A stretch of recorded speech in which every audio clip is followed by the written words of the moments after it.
So there's been a lot of conversation recently in these social media streets about what's redeemable and what's not, and repurposing things to be of service to God that, most people would typically leave alone because they're taboo or they have any number of other negative connotations surrounding them, all that stuff. I just want to give us some context based on scripture, because I think that's where we should find, the foundation of our perspectives, especially if we're talking about how we're going to practice our faith.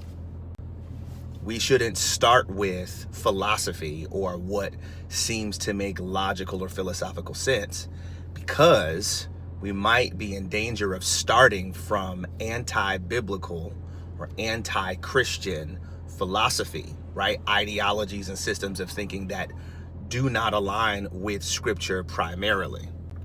So if we start from scripture and we're talking about redeeming things, there are two different kinds of things which you see being redeemed in scripture.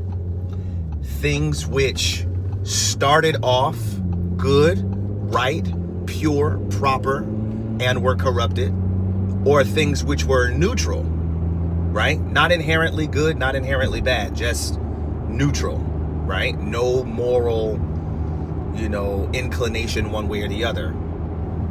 And then they were corrupted by sin, right? The issue is not the corruption, which is what I think most people want to focus on in the social media streets. The issue is origin.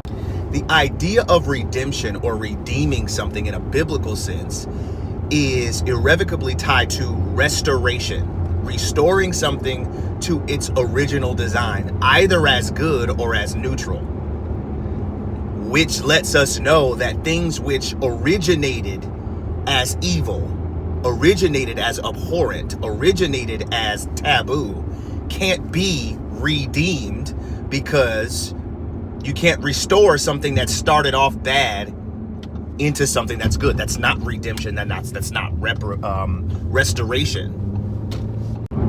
Perfect example of this is cultural things like music, dance. These things are neutral, depends on how you use them. But sacrificing to the altar of a foreign god that is not Yahweh, that action originates in evil. It can't be redeemed.